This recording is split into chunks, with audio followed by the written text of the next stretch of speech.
Coming to dimensions, over dimension అనేది తీసుకోరు. ఇప్పుడు ఈ రెక్టాంగిల్ తీసుకున్నాం, మళ్ళీ కన్ఫ్యూజ్ అవుతారేమో, సెలెక్ట్ చేసి డిలీట్ చేస్తాం. సేమ్ అదేలాగా ఒక రెక్టాంగిల్, మిడిల్ మౌస్ బటన్. ఇప్పుడు చూడండి, నేను డైమెన్షన్స్లోకి వెళ్తున్నాను. డైమెన్షన్ క్లిక్ చేసి ఈ లైన్ యొక్క డైమెన్షన్ కావాలా, మిడిల్ మౌస్ బటన్ క్లిక్ చేసి బయట వచ్చి మిడిల్ మౌస్ బటన్ క్లిక్ చేయి, ఆటోమేటిక్గా ఈ డైమెన్షన్ అనేది వెళ్ళిపోయింది. ఓకేనా, మళ్ళీ మిడిల్ మౌస్ బటన్, మళ్ళీ డైమెన్షన్, ఈ లైన్ ని క్లిక్ చేసి మిడిల్ మౌస్ బటన్. చూడండి, ఇప్పుడు ఓవర్ కన్స్ట్రెంట్ అయిపోయింది. 2 డైమెన్షన్ ఇక్కడ అవసరం లేదు. ఏదైనా ఒక డైమెన్షన్ డిలీట్ చేస్తేనే ఆ డైమెన్షన్ అనేది యాక్టివేట్ అవుతుంది. మీకు ఏదైతే వద్దో దాన్ని సెలెక్ట్ చేసుకుని డిలీట్ కొట్టండి, ఆటోమేటిక్గా డైమెన్షన్ అనేది క్రియేట్ అవుతుంది. ఓకేనా, లేదు ఈ రెండింటి మధ్యలో యాంగిల్ అనేది తెలుసుకోవాలా, first line, second line, middle mouse button. చూడండి, యాంగిల్ అనేది వచ్చింది. ఏదైనా ఒక కన్స్ట్రెంట్ ని డిలీట్ చేసుకుంటేనే యాంగిల్ అనేది వస్తుంది మీకు. ఫర్ ఎగ్జాంపుల్ ఇది వర్టికల్ గా ఉంటుంది అనేదాన్ని తీసేస్తున్నారు, డిలీట్ 90 degrees అనేది వస్తుంది. ఇప్పుడు దీన్ని మార్చినారంటే దీని యొక్క యాంగిల్ కూడా మారిపోతుంది. ఓకేనా, ఇలాంటిది డైమెన్షన్స్ మీకు ఎక్కడ ఎలా అయితే కావాలో అలా పెట్టుకునేసాం. నెక్స్ట్ ఏం ఉంది, పెరిమీటర్ అనే ఆప్షన్ ఉంది. పెరిమీటర్ జస్ట్ రెక్టాంగిల్ కమాండ్ చూసాం. చూడండి, పెరిమీటర్ అనే కన్స్ట్రెంట్ తీసుకుంటున్నాను. ఇక్కడ సెలెక్ట్ 1 or more ఐటమ్స్ అని చెప్పింది. ఆబ్జెక్ట్ ని సెలెక్ట్ చేసుకునేసాం.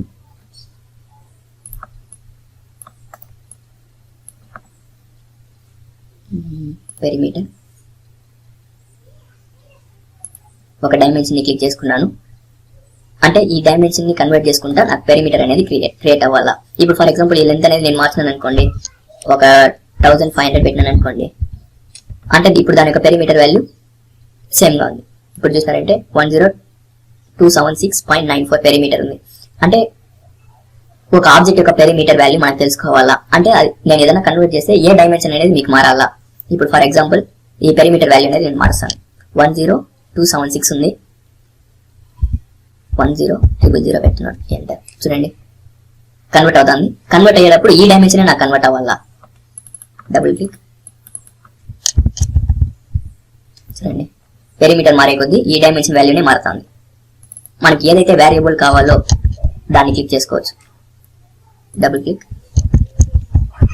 చూడండి, ఆటోమేటిక్గా ఈ వాల్యూనే కన్వర్ట్ అవుతుంది. కంట్రోల్ Z ఇస్తున్నాను, పెరిమీటర్ అయిపోయింది.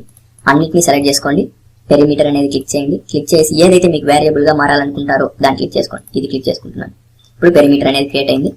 ఇప్పుడు నేను దీన్ని మార్చినానంటే, ఈ పెరిమీటర్ ని మార్చినానంటే ఏ డైమెన్షన్ నాకు వేరియబుల్ అవ్వాలా, దీన్ని వేరియబుల్ చేస్తా నాకు ఈ డైమెన్షన్ అనేది పెరగాల. ఓకేనా, ఒక 10276 ఉందా, 10560. చూడండి, ఈ డైమెన్షన్ మారుతుంది. మనకి ఎంత కావాలంటే 10800 ఈ డైమెన్షన్ మారుతుంది. ఈ డైమెన్షన్ లో ఏం డిస్టర్బెన్స్ ఉండదు. అది ఏదైతే కావాలో ఆ వేరియబుల్ డైమెన్షన్ మనం క్లిక్ చేసుకున్నామంటే ఆటోమేటిక్గా పెరిమీటర్ అనేది క్రియేట్ అవుతుంది. సెలెక్ట్ చేసుకొని డిలీట్. నెక్స్ట్ ఏముంది, బేస్ లైన్ డైమెన్షన్ అంటారు దీన్ని. ఫర్ ఎగ్జాంపుల్ అదేలాగా ఒక స్టెప్స్ లాగా ఒక లైన్ అని డయాగ్రామ్స్ అనేది ఇక్కడ చూసుకుంటే ఈక్వల్ రాకుండా డ్రా చేసుకోండి. ఈక్వల్ కన్స్టెంట్ వస్తుంది చూడండి, కొంచెం ఇంక్రీజ్ చేయండి. బేస్ లైన్ డ్రా చేసేటప్పుడు ఈక్వల్ రాకుండా చూసుకోండి.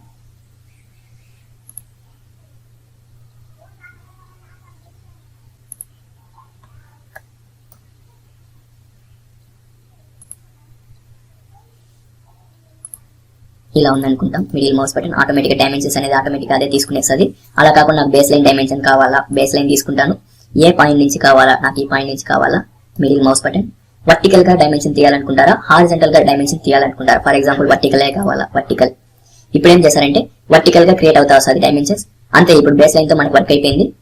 జస్ట్ మీకు వర్టికల్ గా కావాలా, హారిజంటల్ గా కావాలా అని పెట్టుకునేసి యాక్సెప్ట్ చేయండి. మళ్ళీ డైమెన్షన్స్ లోకి వెళ్ళండి. డైమెన్షన్ లోకి వెళ్ళేసి ఫస్ట్ ఆ 00 అని వచ్చింది చూసారా, దాన్ని క్లిక్ చేయండి.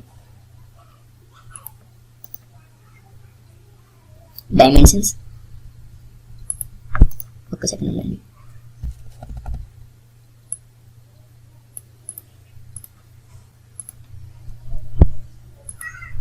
కంట్రోల్ పట్టుకొని ఆ 00ని క్లిక్ చేయండి.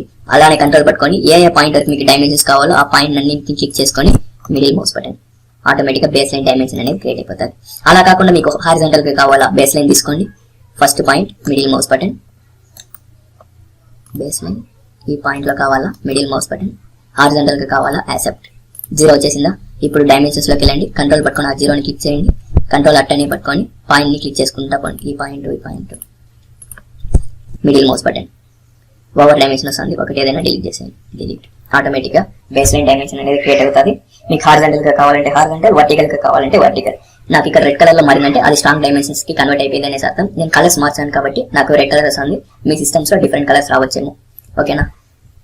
నెక్స్ట్ రెఫరెన్స్ అనే ఆప్షన్ ఉంది. రెఫరెన్స్ అంటే ఏం లేదు, జస్ట్ ఒక స్కెచ్ డ్రా చేస్తాను చూడండి. ఒక రెక్టాంగిల్ డ్రా చేసినాను. ఇప్పుడు నేను ఓవర్ డైమెన్షన్, దీనికి ఇంకొక డైమెన్షన్ అనేది నేను చూపించాలా. ఇప్పుడు లేకపోతే ఉండే ఆబ్జెక్ట్ గా చేస్తాం చూడండి. ఇక్కడ ఒక ఆబ్జెక్ట్ ఉంది, దీనికి కావాల్సిన డైమెన్షన్స్ అన్ని వచ్చేసింది. దీన్ని బేస్ చేసుకుని మనం స్కెచ్ మొత్తం డ్రా చేసేవచ్చు. అయినా కానీ నాకు దీని యొక్క లెంత్ మాత్రం తనిగా చూపించాలా. ఇప్పుడు దీని యొక్క లెంత్ ఎంత ఉంది, 6270.91 ఉంది టోటల్ హైట్. నేను ఇంకోసారి చూపించాలా. అప్పుడు ఏం చేశారంటే డైమెన్షన్స్కి వెళ్ళండి, ఈ లైన్ ని క్లిక్ చేశాను, మిడిల్ మౌస్ బటన్ ఇక్కడే వచ్చేసారు మనకి డైమెన్షన్ రెఫరెన్స్ అనేసి. క్లిక్ చేసుకున్నారంటే రెఫరెన్స్ డైమెన్షన్ గా మారిపోతుంది. ఓకేనా. అదే ఇక్కడ కూడా వస్తుంది రెఫరెన్స్ డైమెన్షన్. ఈ లైన్ ని క్లిక్ చేసుకొని మిడిల్ మౌస్ బటన్, అంతే. అర్థం ఏంటంటే మీకు రెఫరెన్స్ డైమెన్షన్ ఎలా క్రియేట్ చేయాలో. Middle mouse button, control Z ఇస్తున్నాను, రెఫరెన్స్ అనేది తీసేసాను.